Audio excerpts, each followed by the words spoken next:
মহারাষ্ট্রের পাহাড়িঘাট কাসারা। দিনে পর্যটকদের ভিড়, কিন্তু রাতের রাস্তাটা যেন অন্য জগৎ।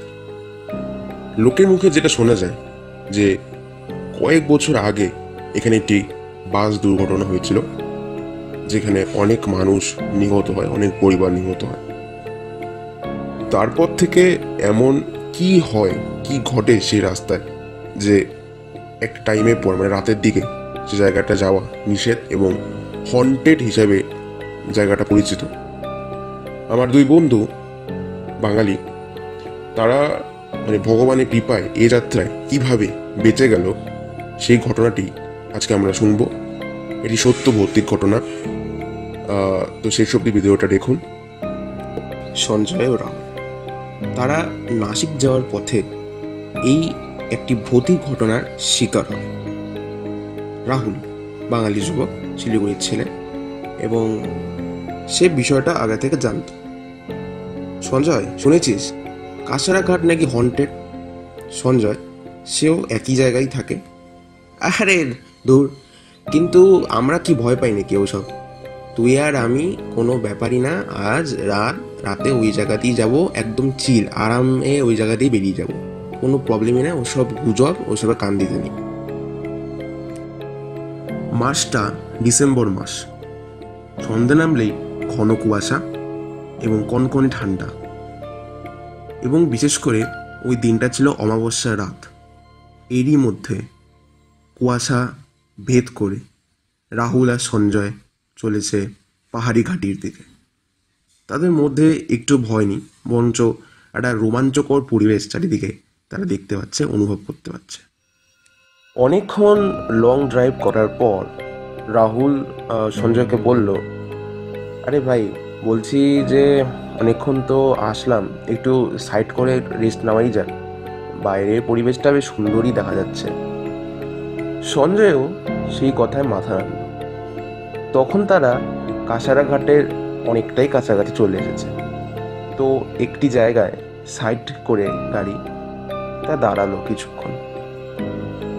বেশ কিছুক্ষণ কেটে যাওয়ার পর যখন তারা জার্নি শুরু করতে যায়, ঠিক গাড়িটাকে ঘোরানোর জন্য গাড়িটাকে তারা ব্যাক গিয়ারে ফেলে, এবং তখন ব্যাক ক্যামেরাটা অন হয়।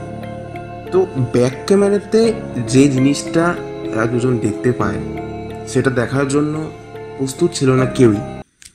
তারা দেখলো কোনো এক মহিলা সাদা শাড়ি পরে দাঁড়িয়ে আছে। তারা হর্ন মারলো গাড়ির, কিন্তু কোনো উত্তর আসলো না। ঠিক তখনই মহিলাটির মাথাটা ঘুরে গেল ক্যামেরার দিকে, এবং দেখা গেল এক শয়তানের হাসি হাসছে। চোখ নেই, মুখের জায়গায় বর্থ, এবং হাসতে হাসতে তার মাথাটা খুলে পড়ে গেল সামনে। হাড় হিম করা এই পরিস্থিতিতে কি করবে রাহুল আর সঞ্জয় বুঝে উঠতে পারছিল না। সঞ্জয় এই মুহূর্তে রাহুলকে বলল, ভাই, আমি যা দেখছি তুই কি সেটাই দেখছিস? রাহুলও মাথা নাড়লো, ফাস্ট ফাস্ট এখান থেকে বের হয়ে পড় ভাই, এখান থেকে বের হয়ে পড়, গাড়ি ছোটা, এখানে আর এক মুহূর্তও না। এই বলে রাহুল আর সঞ্জয় একদম ঝড়ের বেগে গাড়ি নিয়ে বেরিয়ে গেল সোজা। কাসারা ঘাট তখনও কিছুটা দূর বাকি, কিন্তু এখানেই যে ঘটনার শেষ তা নয়। এরপর যেটা ঘটল সেটা আরও হারিম করা। কাসারা ঘাটের বাঁকের আগে একটি জায়গায় যখন তারা পৌঁছে যায়, ঠিক ওই সময় গাড়ির হেডলাইট কাঁপতে শুরু করে, এবং গাড়ির মধ্যে একটু সমস্যা দেখা যায়।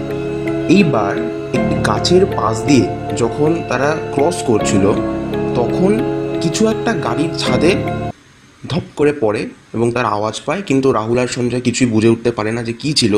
ঠিক আছে, কিছুক্ষণ পর একটি বাচ্চা তাদের উইন্ডশিল্ড বেয়ে নিচে নেমে আসে, এবং মুখটি তাদের দিকে ঘোরানো, এবং সেই বিভৎসতার মুখ, বড় বড় দাঁত, চোখ দিয়ে রক্ত পড়ছে। এবং ঠিক ওই সময় গাড়ি আউট অফ কন্ট্রোল হয়ে যায়, প্রায় ব্রেক ফেল হওয়ার মতন অবস্থা। গাড়ির স্পিড তখন 100 ছুঁই। ব্রেক কাজ করছে না। স্টিয়ারিংয়ে হাত রেখে দুজন মিলে শুরু করলো হনুমান চালিসা পড়া, এবং সঞ্জয় সাথে মোবাইলে হনুমান চালিসা শুরু করে দিল। সংকট কাটে মিটে সব পীরা, जो सुमिरे हनुमत बलबीरा, ভূত পিশাচ নিকট नहीं आवे, মহাবীর जब नाम सुनावे। যখনই হনুমান চালিসা তারা পড়া শুরু করলো, চারিদিক থেকে কান্নার আওয়াজ ভেসে আসতে শুরু করলো এবং গাড়িটি অটোমেটিকলি নিয়ন্ত্রণে আসতে শুরু করলো এবং ঠিক খাদের আগে গিয়ে তারা দাঁড়িয়ে পড়ল। এই যাত্রায় ভগবানের কৃপায় তারা বেঁচে গেল। কিন্তু যখন গাড়ি থেকে তারা নামলো, স্টিল মোবাইলে হনুমান চালিসা চলছে, তারা দেখতে পাচ্ছে খাদের ওপাশ থেকে চিৎকার এবং কান্নার আওয়াজ।